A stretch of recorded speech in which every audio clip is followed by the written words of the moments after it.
I used to work for a private investigations firm called AIS. AIS stood for Atlas Investigative Solutions, and at the time, they were probably the most highly regarded PI firm in the UK. They only hired ex-military and former police officers, and even then, they didn't just accept any old tosser. They invited you for an interview, talked about your service record and your credentials, and they were very thorough. They wanted the best, and in return they offered extremely generous wage packets. In 1991, an old pal of mine had received a call from one of their recruitment officers not long after the pair of us had been discharged from the Army. But since he'd promised to be much more family-oriented post-discharge, he turned the role down in favor of a local 9-to-5. But knowing I was a single bloke and one more interested in padding my bank account than living the easy life, he put me in touch with the recruiter. I should tell you right now that about 60 to 70% of private detective jobs are extremely boring. AIS might have been one of the most reliable and well-respected firms in the UK, but it didn't mean that we were all off playing 007. The majority of our clients were upper-middle-class professional types, with the occasional celebrity or member of high society putting in a request for some discreet information gathering. But the kinds of jobs we did for that lot were, for the most part, the same as any other type of people. Only instead of sitting in a car on a council estate waiting for someone's secret lover to turn up at a block of flats, you were sitting in a car outside some fancy 3-story Victorian manor waiting for someone's secret lover to turn up in a Rolls-Royce. The only difference was the location. But what were fairly unique to the upper classes were what we at AIS used to call non-vulnerable missing persons cases. I personally dealt with half a dozen separate cases involving kids of wealthy parents going missing. But I use that term very loosely because 9 times out of 10, they were just going through a bit of a rebellious period and had run away from home. One girl ran off to live in an all-vegan commune in Hackney. The police went and found her, but she didn't want to go home, and since she was newly 18, there was nothing they could do about it. As long as she wasn't breaking the law, she was free to do as she pleased. But that didn't wash with Mummy and Daddy.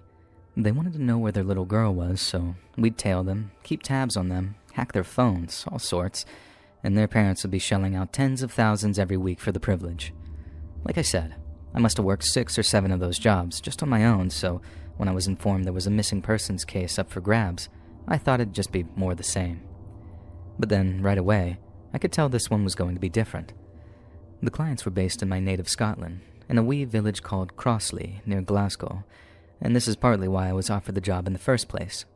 I thought that, since they were paying big money to have their missing person found, they'd be living in some country house with a Range Rover sitting out front. But I was wrong. They weren't in poverty or anything. They obviously led a relatively comfortable life. But they weren't anywhere near the class of client that I was used to dealing with at AIS, nor was their missing person some spoiled brat who'd run off with their dad's credit card. What they were was desperate. The missing person they wanted tracking was their son, a 21-year-old up-and-coming boxer who, for the sake of his family's anonymity, I'll refer to only as Robbie. After he'd first gone missing, his parents had reported it to the police, but after months upon months of investigation, the case hadn't gotten anywhere. But it wasn't like they made a bit of progress, questioned a few suspects, and then the leads just dried up. Robbie's parents said officers had been met with a complete wall of silence. No one had seen him, no one had spoke to him, and it was like he just walked out of his parents' house and disappeared into thin air. By the time I was called onto the job, a campaign set up by local volunteers had just run out of funding, with Renfrewshire Police having only one officer working on the case and only on a sporadic basis at that. Robbie's parents then managed to collect enough in cash donations to get AIS involved, which I can promise you was no small feat. And that's where I entered the picture. The first thing I did was get all the background information on the case, which included a fairly intimate profile of the missing person. Usually speaking, people that go missing have had something go wrong in their lives, be it drink, drugs, infidelity, or some other kind of addiction that either results in big debts or even bigger mistakes. But Robbie's parents insisted that he wasn't involved in anything like that at all. He never drank, he never smoked, he was religious about his diet, and everything in his life seemed to revolve around his potential career as a professional boxer. He kept himself out of trouble and had even gotten himself a job at a local pub so he could save up some money to move to Glasgow, where he'd have access to some of the best boxing gyms in Scotland. What I'm trying to say is, there was no obvious warning signs with this young man at all. Not until I asked if there had been any sudden changes, or if he'd met anyone new in the weeks or months prior. Robbie's mom told me that there was something she told the police very early on in the investigation that she felt they'd overlooked. They asked her the same question about the new people appearing in Robbie's life before he disappeared, and this is what she told them. One evening, in the days just prior to his disappearance, Robbie had received a telephone call from someone his mom didn't recognize. This is back when a family tended to have just one large telephone, which was usually kept in a fairly communal space. For young lads like Robbie, there was no such thing as privacy when it came to telephone calls, so when the phone rang that evening, his mom was the first to pick it up. She thought that she knew the voices of all her son's friends and trainers. He was a popular young lad and got a lot of calls from the likes of friends, coaches, teammates, and training partners, but his mom always asked who was calling and made patter with them anytime they called back. She knew a great many of them by voice or demeanor, but she didn't recognize the man who called that evening, and when she asked, the man simply told her, "I'm calling from the pub." He didn't give a name. He didn't sound particularly friendly either. He just asked for Robbie. His mom called him to the phone, and after a brief conversation, Robbie thanked the caller and hung up, but not before addressing him with the name Tony. Robbie's mom had never heard him mention anyone called Tony, and that immediately struck her as unusual. Like I said, she thought she knew pretty much everyone in her son's life. She even knew most of the people he worked at the pub with, along with the names of a few regulars, because Robbie would often come home and chat about his shifts with her. He'd mentioned his boss and a few of his colleagues by name. He even had special nicknames for some of the regulars who came in. But at no point had he ever mentioned anyone named Tony, and if they were close enough that Tony was calling him at home, she found it very strange that he'd never mentioned him before. Robbie's mum had mentioned this to the police not once, not twice, but on 3 separate occasions, and each time they told her the lead was a dead end. No one called Tony worked at the pub. None of the regular patrons recognized the name, and in the end, the police told her it was an insignificant detail, and they were taking their investigation in a different direction. Robbie's mum said that at the time, she accepted their decision, but as time went by, it started to bother her more and more, and it bothered me too. To me, the Tony-shaped piece of the puzzle wasn't a dead end, it was a loose end. The Tony thing wasn't the only loose end because from what I learned, the whole pub angle had been completely overlooked. Robbie had been due to work that night, but he never made it to the pub, and the police decided whatever caused his disappearance occurred during the 30-minute walk between his home and his place of work. I understand why the police focused on that one stretch of road, canvassing nearby houses for any potential witnesses, and why they only saw the pub as a place to gather information. But to me, it was definitely something we needed to take another look at, especially since the pub and this mysterious Tony character seemed to be connected in some capacity. After talking to as many of Robbie's friends as I could reach, which I'd initially thought would be my primary path of inquiry, I decided to move on to the pub. But I couldn't just walk in, declare myself a private investigator, and expect people to give up previously undisclosed information. Instead, I'd have to set myself up as an unremarkable publican so I could gather as much information as I could, as covertly as I could. The money Robbie's parents raised had bought them 2 weeks' worth of my time. So knowing I'd be spending a lot of time in the pub he used to work in, I moved from Glasgow travel lodge that I was staying in to a small bed and breakfast within walking distance. Then over the next few days, I started showing my face around the pub. My cover story was that I was a recently divorced dad of 2 who was staying in a cheap bed and breakfast nearby while trying to get back on my feet again. That way, it made sense for me to be hanging around the pub all day, nursing pints and maybe putting a few quid on a horse race or 2 while I was there. It was that kind of lower-end country pub. Pints, pies, and the odd punts from the compulsive gamblers sat in their wee corners clutching the racing papers. And as much as I hate to say it, I actually fit right in. Having spent so long in the army, I was used to hanging around a dodgy pub or 2, and being perched on a bar stool nursing a few pints was probably the best time on the job I've ever had. It was actually quite a good laugh at times. The bar staff and regulars seemed like decent folk, but still, I kept my mind on the job and did as much listening as I could. I popped in and out for a few days. A pint around lunchtime, one in the late afternoon, then I'd usually head back in the early evening when it was busiest. By my 5th day, I was getting quite a warm welcome from some of the regulars, and even the moody-faced barman seemed to soften up a bit. They were obviously getting quite comfortable with me, which suited me loads because it meant that I could start asking the odd question without ruffling anyone's feathers. But as it turns out, I didn't need to ask any to hear Tony's name being mentioned. I was sat there, Thursday night, pretending to watch whatever football they had on the telly, when this scruffy-looking bloke in a green parka walks into the pub. He says hello to one or two people, but only in passing as he walks straight up to the bar with a very serious look on his face. He ends up standing right next to me as he gets the barman's attention, but then thinking that he's just going to put in a drink order, the barman just looks at him as he's pouring a pint as if to say, "What are you having?" The scruffy bloke then shakes his head, beckons him over, and then asks him, "Is Tony going to be in tonight?" He didn't whisper it by any means, but he clearly didn't want to broadcast his question to the whole pub. The only trouble was, he was saying it right next to the one person who had a vested interest in overhearing him, and as you can imagine, the second I heard that name, my ears pricked up. The guy asked after Tony, and in a similarly muted voice, the barman told him that Tony would be by later on that evening. The scruffy guy then asked the barman to pass on an apology to Tony if he saw him first. The barman just replied, "Save it. I'm not the one you've got to impress." And the way he said it, it was like his scruffy acquaintance was on the way to the gallows. After the quiet scolding from the barman, the scruffy fellow scuttled out of the pub looking very, very worried. And right away, I'm beginning to get an idea of who this Tony guy is, but again, I've changed his name to protect the innocent. He was obviously someone people were afraid of, which meant that Robbie's mum had no idea how right to be concerned she really was.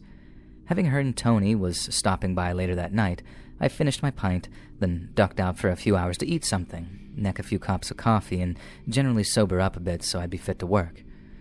A few hours later, I was back on that very same bar stool, eyes peeled for anyone who even looked like they might be Tony. I was halfway through my second pint and becoming increasingly worried that the barman's tip might have been incorrect, when in walks a bloke that looked as wide as he was tall. He's got this massive gold watch on, all kinds of rings, a gold chain around his neck. He's obviously got a few quid and he doesn't mind showing it off either. He also looked like he'd spent most of his life lifting weights and not without a bit of help from the pharmacist, if you catch my drift. I had to wait until he got to the bar before I got actual confirmation, but as he strode through the bar, the way everyone looked at him behind his back told me everything I needed to know. He gets to the bar and I hear, "You all right, Tony?" from the barman. Tony orders a Guinness, takes a seat down the bar for me, and then he and the barman start talking in low voices. But then this time, because the pub is in a wee bit busier state, and they're further down the bar, I have no idea what they're saying. I got the feeling that I was missing out on something I wanted to hear, but then again, I wanted everything that came out of his bloody mouth, so I stayed put, kept my eyes forward and tried to pick up on what I could, which, sadly, wasn't very much. But then, after finishing his pint of Guinness, I heard Tony tell the barman, "See you Sunday." And then off he went. I kept up my cover, and popped in over the Friday and Saturday just to keep up appearances. Then come Sunday, I was in the pub from the moment the doors opened, waiting for Tony to show up again. He walks in just after 3, plants himself at the bar, then asks the barman to put the boxing channel on after ordering his pint of Guinness. The barman does, as he's told right away, then for the next few minutes, Tony's glued to the TV above the bar, riveted by whatever boxing highlights were playing. Now, I happen to know a thing or two about boxing, enough to be able to use it as a means of striking up conversation, but the thing that really struck me in that moment was when I reminded myself that Robbie, my missing person, had been a passionate and dedicated boxer. I simply cannot overstate how much of a rush it is when it seems like a lead is coming together like that. And again, it proved how right Robbie's mum really was to be concerned about him. Her son and this Tony bloke were now connected in 2 ways, and considering the kind of esteem people held in him, I realized just how much of a balls up the police had made in not following up the lead. So as I'm sipping my pint, I start making comments on the boxer's form, on their striking ability, stuff like that. I'm not directly addressing the Tony character, I'm just invoking that ancient publican tradition of talking loudly until someone joins in the conversation. It probably sounds a bit mental now that I've typed it out like that, but it worked. And before long, me and Tony were having a bit of sporadic back and forth. I introduced myself, not offering up my real name but a variation on it, then bought him a pint when I'd finished off my own. He asked how I knew so much about boxing, and I told him another variation on the truth when I said that I used to help a friend train for fights back when I was in the Navy.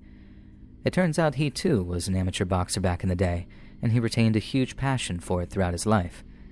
He then asked what I was doing out in Crossley, and I gave him the whole sob story about being freshly and bitterly divorced.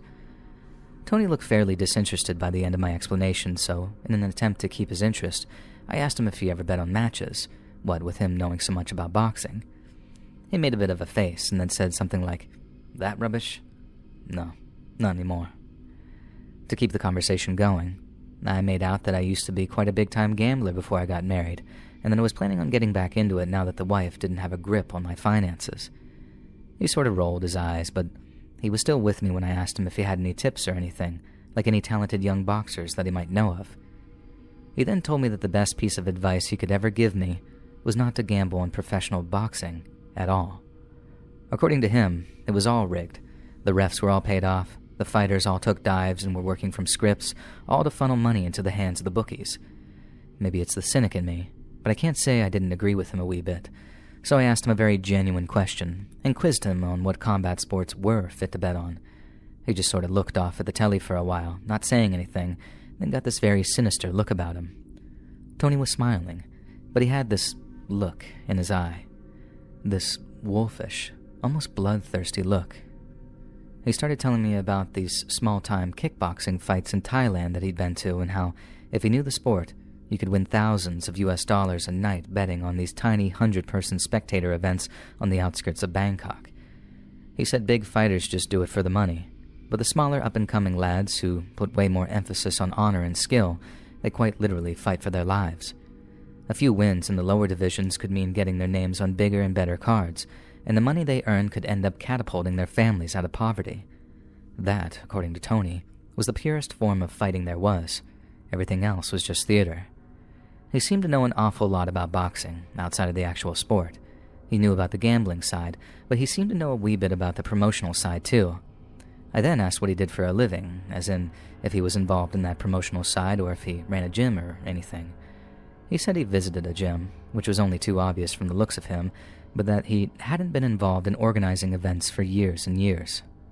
According to him, it was a lot of stress, not too much money, and then added, "I'll stick to this side of the TV screen, thank you very much." I took two things away from this part of our conversation. Number one, Tony didn't answer my question, in that he danced around telling me what he did for a living. And number two, he was lying. I know it's a bit of a detective story cliche at this point, but you really do get a sense of when people are lying to you. And when Tony told me that he hadn't been involved in boxing promotions for years and years, I knew that wasn't true. Everything else he told me was correct, but that part wasn't. He was still involved in some capacity, he just didn't feel comfortable telling a stranger, which to me was basically like striking oil. I had my number one person of interest, connected to my missing person in more than one facet, and not only did I have a strong suspicion that he was lying to me, but I was 90% sure that he was involved in some kind of organized crime. Robbie needed money to move into Glasgow, and if Tony was involved in loan sharking, then that might well account for his disappearance. And by that, I don't mean like when he couldn't pay, they rolled him up into a carpet and chucked him in a lock. I mean, a lot of people get themselves into debt, then just voluntarily disappear, mainly because they're so afraid of the previously mentioned carpets. People do it with big banks too. They try all sorts of scams. They disappear, change their names, even fake their own deaths. So when some big former boxer is threatening to break your legs if you don't get his money to him on time, voluntary disappearances are surprisingly likely. I wasn't 100% certain that Tony was loan sharking, but I wasn't about to ask him during that first conversation. When you're working with a cover story, those first contacts are all about winning trust. Push too hard, and you push them away. I had to wait until the next day to see Tony again, but when I did, I had a plan waiting. I told him that I'd love to buy him a pint, but I was skint. My soon-to-be ex-wife wouldn't let me into our joint account because we'd already signed the divorce papers, so until I could sell off some possessions, I was brassic. Any loan shark worth his salt would have seen that as a clear business opportunity, but all Tony did was offer his sympathies before offering to buy me a pint instead. I accepted his offer, quietly taken aback that my loan shark theory had potentially been rolled out. Then I asked him if he just so happened to know anyone who might be interested in lending me a bit of short-term cash. Again, he shook his head and told me that he didn't know anyone who could help me. But then after a pause, he asked me, "Have you definitely got some money coming in on Friday?" It was a very loaded question, but the thing that really got my attention was how Tony suddenly seemed to have a bit of that wolfish look about him, like the one he had earlier. I told him that yes, I definitely had some money coming in that Friday, which, by that point, was only the day after next. He then asked me, "You definitely know your boxing, eh? Enough to put money on it?" Again, I told him yes. I knew my boxing and most definitely enough to put a few quid on. At which point, Tony's gaze became very intense. He looked me over for a few moments, then told me if I wanted to make enough money to last me a good few years, be in the pub at closing on Saturday night with a couple of grand in cash. And at that, he finished off his pint of Guinness and said his goodbyes, and then walked out of the pub. I immediately informed my bosses that I had a huge potential lead regarding a person of interest, and then told Robbie's parents that their suspicions regarding the mysterious Tony character had most definitely been warranted. The only problem was, I had no physical evidence that Tony's criminality was connected to Robbie's disappearance, only strong suspicions. We knew Robbie needed money. That was the only reason he was working in the pub. It was a stepping stone to something greater. So what if Tony had been the one to offer it to him via some kind of illicit gambling operation? Robbie could have gotten in too deep, made a bet that he couldn't honor, or he could have threatened to expose Tony's criminality after being duped out of his wages.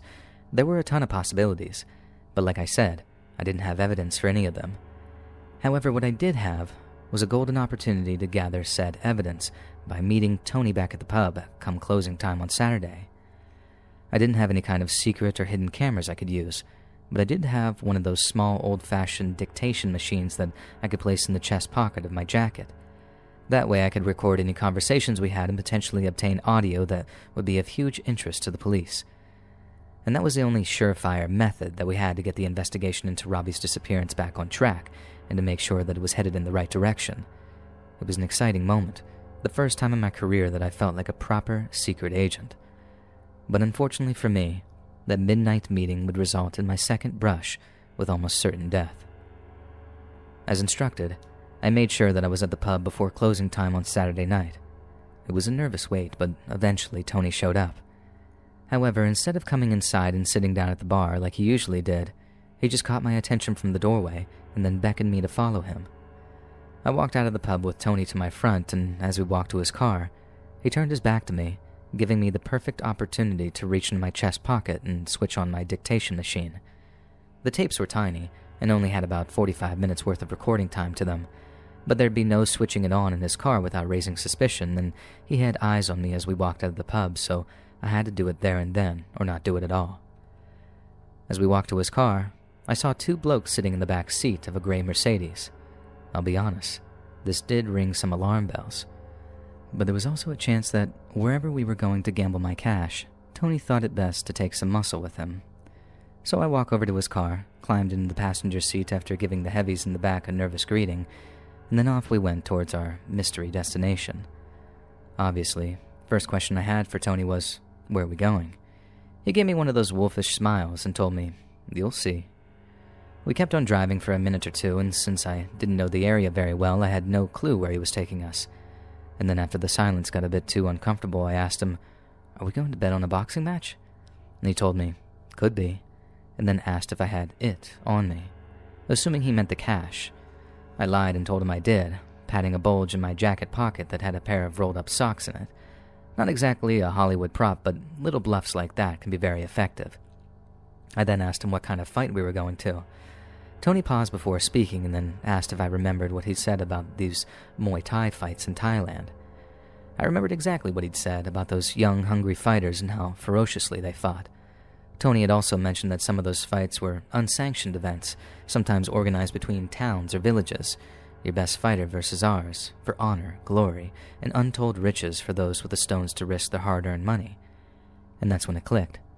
Tony wasn't taking me to a boxing match he knew was rigged. He was taking me to an unsanctioned, illegal boxing match that he had organized himself.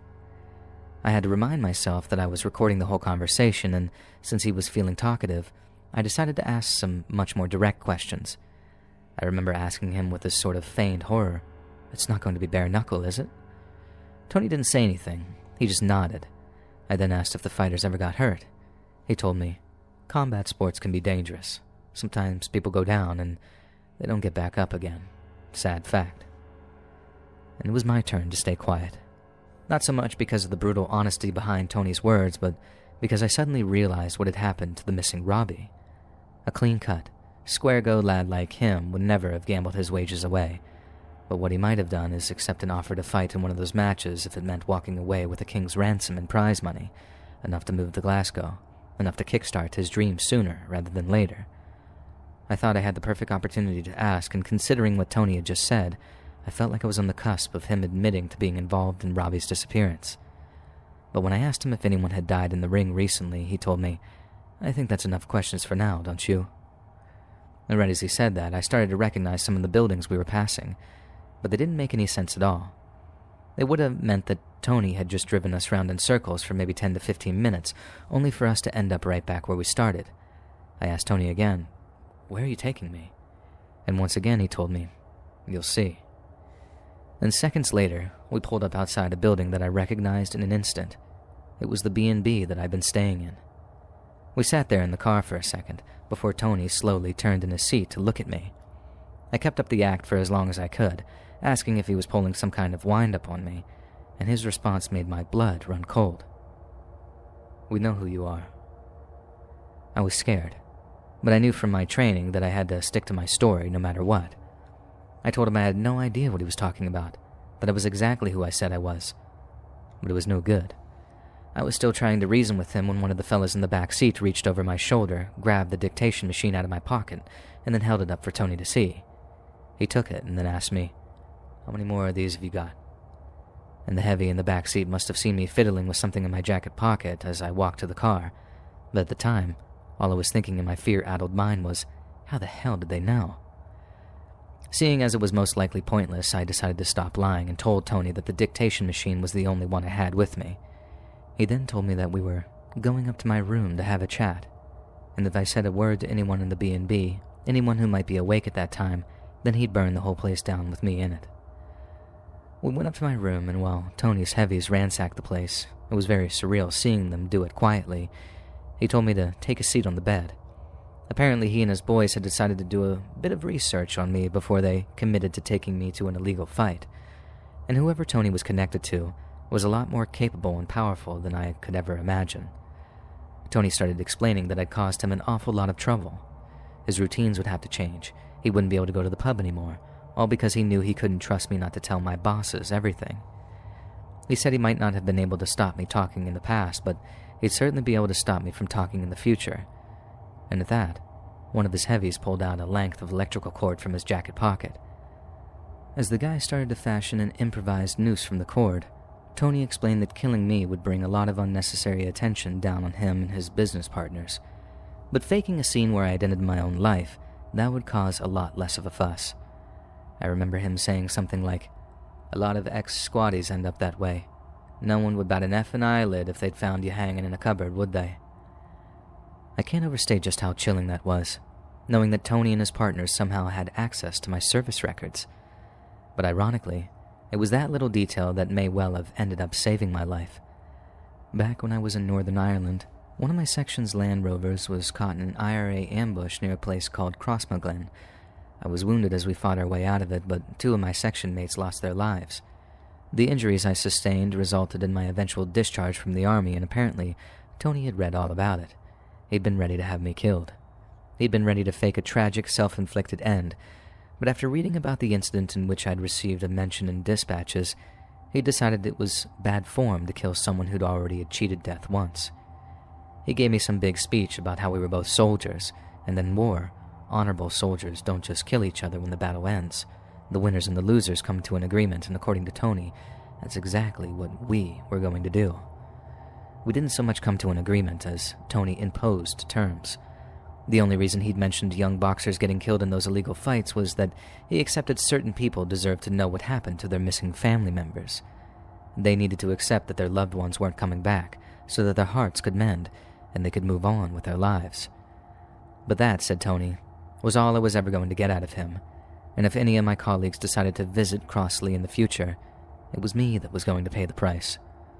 Tony and his boys didn't just know about my service record and who I worked for, they knew where my mum lived.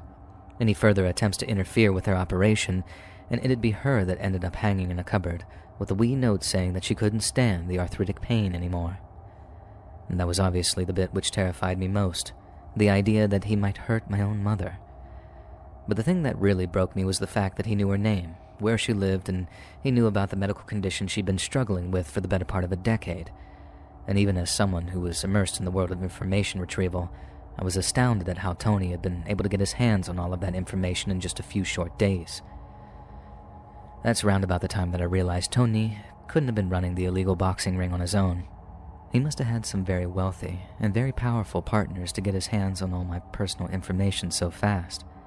For all I know, they hired one of AIS's competitors, which, let me tell you, would have set them back an astonishing amount of money if they wanted to get their info in that kind of time frame. Then, after we shook on our little agreement, Tony and his heavies left me in a ransacked bedroom, having taken all my notebooks and dictation tapes with them. I left Crossley, with my tail between my legs, having been dramatically and unexpectedly outmatched. I told my bosses everything, that I'd been compromised, that my family was at risk, and to their credit, they made arrangements to ensure their safety. But more importantly to me, I told Robbie's parents everything too. That hadn't been part of the deal between me and Tony, as I think he knew good and well that it was a term that I'd never accept. I told them that, although I had no evidence of it, I knew for certain that Robbie had been manipulated into taking part in an underground boxing match. And I also told them that there was a very good chance that Robbie had sustained fatal injuries during one of those fights, and that the event's organizers had then covered up his death. In all probability, his body would never be found and his killers would never be brought to justice.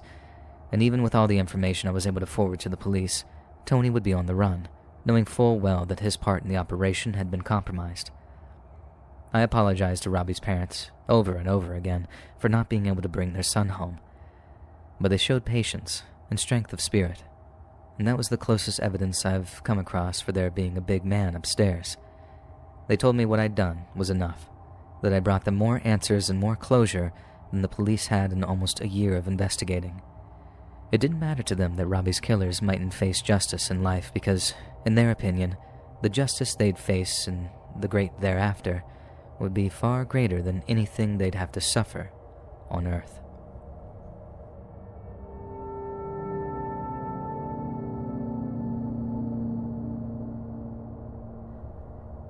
I think the worst investigation I ever worked on seemed like your basic proof of infidelity job at first. We got a call from a client who thought his wife was cheating on him with the guy she worked with. He was away on business a lot and he'd had his suspicions for some time, but to get solid evidence, he called us. I guess some of you might be asking, why not just set up nanny cams or go through her phone to find the receipts? Well, there's a very simple explanation for that. Digital literacy. The client was in his 60s, but his wife was in her 20s. He knew she was cheating, but he just couldn't get that clean break divorce without evidence of prenup breaking infidelity. And when it came to getting a hold of that evidence, his wife always seemed to be 2 steps ahead. He said that when he first suspected his wife of having her boyfriend over to their place, he installed nanny cams to try and catch them in the act. And then somehow, they figured out the cameras were there and just changed the venues so they wouldn't get caught. Next thing, he tried stealing her phone, thinking he'd have time to guess the password and go through her emails and whatnot.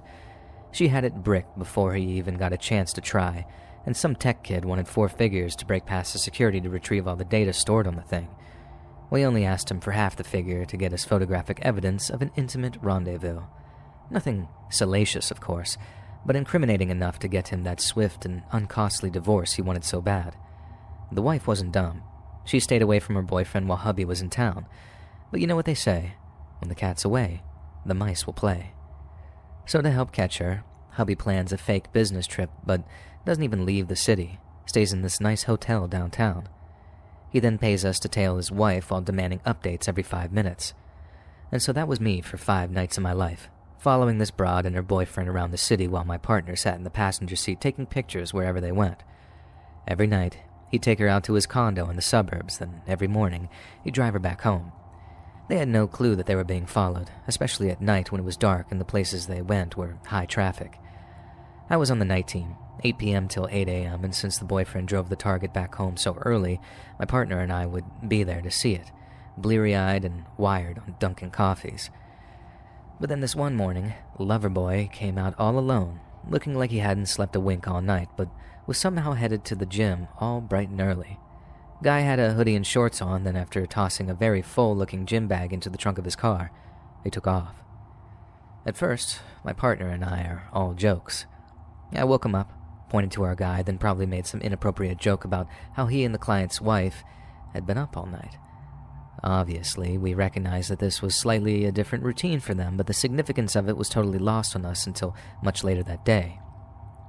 Like I said, my partner and I were on night duties, so maybe an hour or so after spotting our red-eyed lover boy walking out of his condo alone, we handed over to the day team. We went home, got some sleep, then once we were ready to go again, I got in touch with the day team to find out where they were so we could switch over. To my amazement, they were still parked outside of Loverboy's condo. He hadn't returned home from work, and as far as they knew, our client's wife hadn't left the condo either. Our day team figured the pair of them had a heavy night of drinking and dancing, among other things, but then by the time 8 p.m. came around and neither the wife nor her boyfriend had been spotted, they started to wonder if something was going on. They told us all that, but granted, it was only maybe 8 p.m. at the time. The wife could have been lying in bed all day, stuffing her face with cheese doodles while her boyfriend was off doing whatever. I remember telling my partner, $20 says he's back before dark. Guy must be running on fumes already. And a few hours later, I was handing over that 20, still looking at the guy's empty parking spot. We didn't have anything else to do but sit there in our car, watching the condo and any signs of the wife. She was our follow, not her boyfriend, and if at any point we felt like we needed to track him to find her, then we'd deal with that situation as we came to it. So for the second night in a row, we sat outside Loverboy's condo, bored out of our skulls. Then, since we were almost constantly in touch with the client, and we were obliged to be frank regarding the status of our investigation, we had to level with them. There had been no sign of his wife or her boyfriend for 24 hours, give or take, any longer, and we have to consider the possibility that they knew that they were being followed and given us the slip. The client basically told us, okay, keep me updated, and then left us to do our thing. We waited all night, but still, there was no sign of either the target or her boyfriend. So by that point, we're thinking the wife had tricked us into waiting there while she snuck out a back door or something. We called our boss, and he agreed that we should go check out the client's home to see if there was any activity there. You know, like a bedroom or hallway light on, any indicator that she'd gone back there instead. There was no sign of anyone there, but soon after, it was no longer our problem. The day team took over for the next 12 hours, and it was our turn to get some well-deserved rest. Then, come 8 p.m., and our handover, we learned that there had been no activity at the client's house, but no activity at the boyfriend's condo either. The day team had tried a bunch of other places too, all regular hangouts of Loverboy and our client's wife, but there was no sign of them there either. That meant 36 hours of no contact, which is not what our clients pay us for. But then right as we're trying to think of a way to get back on track, we get a call from our boss. The client had reached out with some real concerning news. His wife had been due to meet a friend for a dinner date, but hadn't showed. Equally concerned, her friend had called her husband, our client, saying that she hadn't texted over any kind of cancellation and wasn't answering any calls either. Obviously, the loss of contact was concerning, but having one of her friends being on the verge of reporting her missing, that suggested a whole other level of urgency was required. We had to make sure that she wasn't still in Loverboy's condo. The only question was, how? Since it was only a few minutes past 9, I figured that I might be able to catch the building superintendent so I could run an old scam on them and try to get a look inside the room. I told my partner to stay put, got out of the car, then just walked right up to the apartment building and tried to open the door. To my luck, and his misfortune, they had the poor superintendent guy doubling as security, so as soon as I started loudly trying to open the door without a key, he came running to see who I was. I started explaining that I was looking for a friend of mine, how I hadn't seen him in a few days and how I was worried about him. The guy started giving me all that, I can't let you in without prior permission. But I turned the Hollywood up to 11 and started giving the guy this whole sob story about how he'd recently been diagnosed with cancer and was taking it real hard. That and his mom was in the hospital with a busted hip, having fallen down the stairs when she heard the news and fainted. I laid it on thick for the guy, said whatever tear-jerking thing came to mind, and in the end, he agreed to show me into Loverboy's apartment, so long as it was under his strict supervision. Mission accomplished, right? If the wife was in there, I could say that I was mistaken and that I must have given the wrong address. Sure, that was getting a little too close to the target for comfort, but these weren't your regular circumstances anymore. The client wasn't just concerned for his wife's fidelity anymore. He had a bad feeling that she might have stolen a bunch of jewelry from him, then ran off with Loverboy after losing their tail. He hadn't told us that was a possibility before, but when he did, it made the situation time-critical, so to speak. Anyway, we head up the stairs to the second floor, and the guy lets me into the condo that we've been staking out. He opens the door for me, reminding me that he's about to tail me everywhere, then off we go into the TV room, the kitchen, and eventually the bedroom. I went to open it and found the door was locked. I call out, not specifically to the wife, just to anybody, but no one replies. The guy then starts saying how no one's home, but I start explaining how we definitely need to get that bedroom door open because I'm scared that my buddy has done something terrible, either to himself or someone else. He says he doesn't have the keys to the doors inside of these units, which was understandable, but then as he was talking, he suddenly stops, his eyes go wide, and he points down at my hand. There was blood, like old half-dried stuff smeared across my lower fingers and palm, all from where I'd gripped the door handle. And my adrenaline starts pumping. I tell the guy to call the cops because either they're going to have to arrest me for criminal damage or they're going to want to see whatever the hell was behind that locked bedroom door. I knew I'd have to stay anyway. I had friggin' forensics all over my hands, so when the guy agreed to go get the cops, I just hung out in the hallway outside and called my partner to let him know things had taken a real dark turn up there. We suspected the worst, but having it confirmed didn't make it any easier. The cops arrived with the whole team. They got the bedroom door open and there she was, lying on the floor, strangled. We didn't find out until much later on, but the wife had actually tried to break it off with Loverboy after a night on the town. She thought one last blowout would soften the blow. But after too many cocktails, the guy wasn't anywhere near as level-headed as she figured he might be, and somehow he came to the decision that if he couldn't have her, no one could. That morning when we saw him, wearing his workout gear and looking like he hadn't slept, he'd murdered our client's wife less than an hour before. We were sat there in our car, having no clue that a murder was happening less than 100 yards away. And it makes me sick to think about, even all these years later, knowing that we were so close, but there was nothing we could have done to stop it. I heard Loverboy went to prison for first-degree murder and that the rich client remarried not long after. And I have a ton of stories from my time as a PI, but that's by far the one that haunts me the most.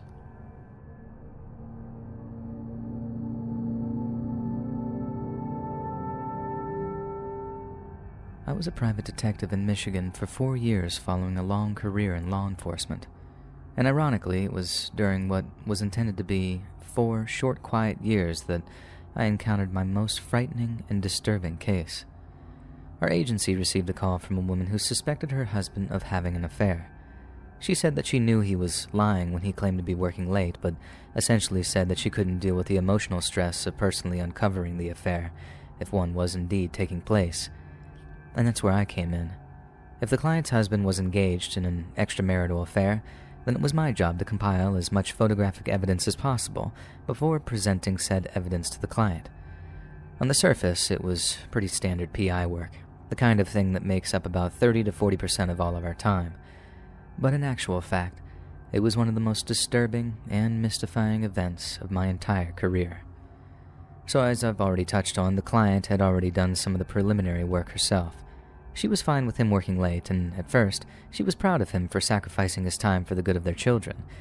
But her real suspicions began when their rather active love life petered out, before dropping off completely. Her husband then started to act increasingly withdrawn, and seemed disinterested in pretty much anything that wasn't work-related. She said that she tried talking to him, but he just brushed the whole thing off like she was simply imagining things. Then, an accident where he'd proven a little overprotective of his cell phone provided to be the final straw, as in the client's husband seemed to descend into a minor panic at the prospect of her gaining unfettered access to it. Since she couldn't gain access to any of his devices, she decided to check in with his place of work to see if he really was working late. When she found out that was a lie, she attempted to follow him one evening after he clocked out of work, but when she saw him driving toward the city limits, she didn't have the nerve to follow him. Her husband didn't work late every night, so we had to wait for a call from the client. But when we did, I got into position, and then tailed him after he got out of work at around 5:30. Just like his wife had said, he drove for miles towards the city limits and then drove a few more miles out into the country before turning down a dirt road. I didn't immediately follow him. That's not something you'd ever do during a covert pursuit, not unless it was a life-or-death kind of situation. If the dirt road had a dead end, I could possibly give myself away, so the thing to do was to keep going, pull over, and then use Google Maps to take a look where the road led to. According to Google, the dirt road led to 2 places, the first being the next stretch of highway over, and the other being some kind of industrial facility. At first, I figured the whole job had been a complete false alarm, because if he was driving out to some industrial site, it was most likely work-related, right? But just to be certain, I started looking into the company that owned the site and how it might be related to the husband's employment, figuring I might as well since I was pulled over and had my phone in hand. I saw that the site in question, according to Google, was permanently closed. And while that didn't mean the husband was there for legitimate reasons, it did raise my suspicions a little.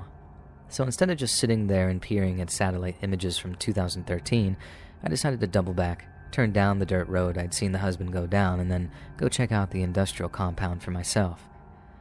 I pull up outside the gates, only to see a very derelict-looking place, all rusted shipping containers and falling down warehouses. Again, it didn't preclude the possibility that the husband was professionally involved in some way, but I still didn't know if he was actually there.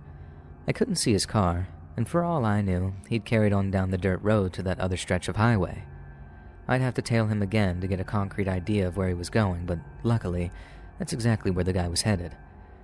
Next time, I tailed him and he turned down the dirt road, and I followed at a distance.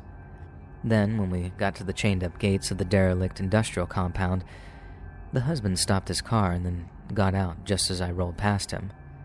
I could see him watching me out of my rear view, just standing next to his car, still as a statue, and he waited until I was way down the dirt track before he moved again. I managed to hover at the very end of the track long enough where it met the highway that I caught a glimpse of the client's husband driving his car into the derelict industrial complex.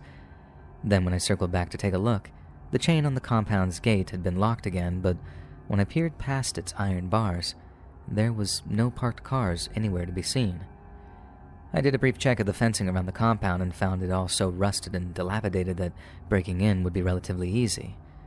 Obviously, we were in touch with the client at every stage of the investigation, but as you can probably guess, she wanted to know what was in that compound just as much as I did. Or more accurately, she wanted to know what her husband was doing there if he wasn't working in some capacity. The client was still insistent on getting conclusive evidence, or at least proving once and for all that her husband wasn't being unfaithful. As a private detective, I had something of an advantage in this situation. When I was a cop, there was no way that I could just force my way onto private property like that, not unless I could handle the whole heap of trouble that'd be headed my way if I was caught doing so. But as a PI, the worst thing that could happen, on the legal side of things anyways, would be getting trespassing by some cops.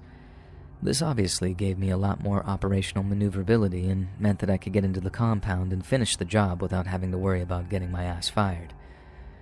I didn't try and break into the compound until I'd received implicit instructions from the client. After all, a risk was still a risk, and I didn't want to take one unless I absolutely had to. But once we got the okay and a call saying the husband was working late again, I readied myself to collect the conclusive proof that the client was paying us for. I repeated the process of following the husband from his place of work to the abandoned industrial site. But then, instead of immediately following him to his apparent destination, I continued down the highway for around 10 to 15 minutes before doubling back towards the site. Whatever he was doing, and whoever he was doing it with, I wanted to catch them in the act, Not walk in on them setting up or just talking or whatever and potentially jeopardize the entire investigation. It'd be a delicate operation, but it also perfectly illustrates why I was so reluctant to let go of my vocation even after the standard retirement age. While many of my peers were content to move down to Florida Keys and spend their twilight years just fishing, I knew right from the second I even heard the word retirement that I'd miss the adrenaline rush that came with the sharp edge of detective work. I guess what I'm trying to say is, I was actually pumped to break into that site, track down my target, and catch him in the act, not so much out of any ill feeling towards him. I just wanted to get to the bottom of this mystery. As I said, I waited around 20 to 30 minutes before parking my car on the dirt road, and then I searched for the weaker section of the fence that I'd spotted on my first time around. Then after getting inside, and armed with a flashlight, a video camera, and my 9mm, I set about searching the derelict industrial site for any sign of the client's husband. The place was huge, blocks and blocks of old warehouses and what appeared to be abandoned manufacturing facilities. But the gaps between them were wide enough to drive a vehicle down, and eventually I came across a group of them, all parked outside of this one gray stone building that looked different from the others. At this point, I switched on the video camera, making sure to get a shot of the husband's vehicle along with its plate. But just as I got the shot, I started to hear something. Real faint at first, but it got louder and louder as I approached the building. It was the sound of something crying out, and what sounded like pain. But it sounded muffled too, like either they were gagged or someone was covering their mouth with a hand. At that point, I slid my flashlight back into the holster on my belt and then grabbed my pistol instead. My heart rate was beginning to pick up, and although I wouldn't say that I was scared, I was extremely apprehensive. Like I said earlier, I thought the job was going to be your basic tail 'em and tape 'em kind of deal, so to hear those screams was to realize that this wasn't your basic PI work at all. This was something different. I remember creeping towards the front doors to the big concrete building and thinking to myself, this is a real dumb idea. There was a good chance that I'd be outnumbered and possibly outgunned too, God forbid, but the prospect of abandoning whoever was in there screaming, that was something I couldn't allow myself to do. I guess more out of practice than principle, but still, I couldn't just walk away. So I opened up the door, crept inside, and carried on walking very gently towards the source of the screaming, which appeared to be inside a room down a dusty, dark corridor. And there was a pattern to it too. The screams would start up, these skin-crawling growls and yelps, then they'd die off again. In between the screams, I'd heard voices, some laughing, some talking, and then the screams would start up again just as loud as before. I got closer and closer until eventually I'm right outside the room the screams are coming from. I took a breath, made sure my pistol was locked and loaded, and then burst into the room. Only to be greeted by something that looked like a scene from a horror movie. Surrounded by 5 men, a 6th had been tied to a chair, and by the looks of things, they had been taking turns torturing him. He's been stripped to his underwear, had blood dripping from various cuts to his arms and legs, and there were also what looked like burn marks all over his body. First thing I yelled was, "State police, don't move," and that worked like a charm initially. I directed everyone who wasn't tied to a chair to stand facing the wall, except one, who I ordered to untie the victim. I told him not to look at me, but he didn't listen, and the second he saw my video camera, he knew that I wasn't with the cops. I mean, what kind of state cop works alone while carrying a goddamn video camera of all things? He might have figured out who I wasn't, but then again, I wasn't the one with the gun pointed in their face. The guy frees the captive victim from the chair, who's still gagged and can barely walk. They're mumbling something under their gag, something at the time I figured it was either thank you or some variation on that, but I told them to save it until we were actually in the free and clear. The last thing I told those sadistic strangers was that they should stay put, because anyone who came chasing after me would most likely be shot by my backup officers who were currently rushing to the scene. It was a total bluff, but only one of them knew it for certain, and he appeared to have way more sense than I gave him credit for because he stayed put with his buddies and opted not to get shot. All I remember feeling is relief that the group weren't heavily armed, or that a shootout hadn't erupted as soon as I'd stormed the room they occupied.